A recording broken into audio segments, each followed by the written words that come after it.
candles are burning behind the windows of millions of Ukrainians today in memory of those whose lives were taken by the Holodomor.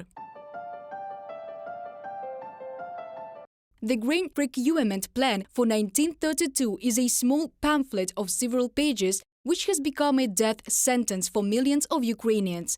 From 3 to 3.5 million people died from artificial famine on the territory of Ukraine in 1932-1933. The number of victims throughout the Soviet Union is estimated at 7 million. Historians are sure that the authorities of the USSR, headed by Stalin, deliberately created a massive famine in order to suppress the Ukrainian national liberation movement. The communist regime in Ukraine began its punitive operation against Ukrainians as a national group. Stalin was afraid of the resistance of this group. The entire communist regime was afraid that the Ukrainians would rise up and gain independence. Both the regime that organized the Holodomor and the one that is its successor, Russian Federation, they did and are doing everything to prevent the restoration of the truth about this cynical crime that took millions of lives. Until 2022, 17 countries officially recognized the Holodomor as a genocide of the Ukrainian people. After 2022, 5 more countries did it. Moldova and Ireland were the last to adopt the corresponding declaration. The Romanian parliament recognized the Holodomor as a crime against humanity. The German resolution was next. International recognition of the artificial famine organized by the Soviet authorities as a genocide of the Ukrainian people is especially important at the present time, Volodymyr Zelensky underlined.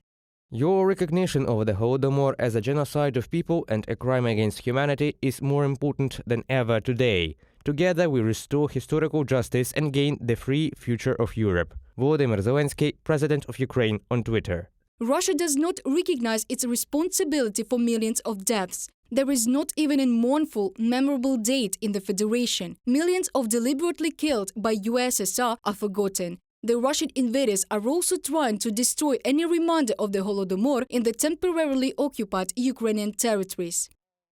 Russia not only denies its guilt, but also seeks to repeat the tragedy of the past.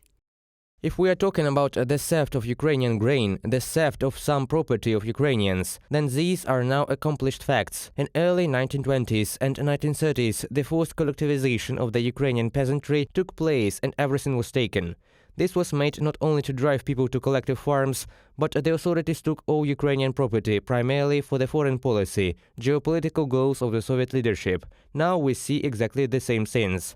The aggressive country blocks ports and exports thousands of tons of Ukrainian grain and sunflower oil. All this is aimed at destroying the Ukrainian economy, make the situation in the country's importers of agricultural products unstable, and conduct a propaganda campaign against Ukraine. Allegedly, Ukraine does not want to supply food itself. Russia is again trying to do what its predecessors could not finish in 1932-1933. Today, a full-scale invasion by Russia has the same goal: to destroy Ukrainian identity through physical destruction, creating conditions incompatible with life. In the modern Russian-Ukrainian war, grain procurement plans were replaced by instructions from the relevant departments of the Russian administrations, and people in cities and villages temporarily not controlled by Kyiv stand in kilometer-long queues for bread. Reported by Dana Kolesnik, Valeria Nekipelova, UATV News.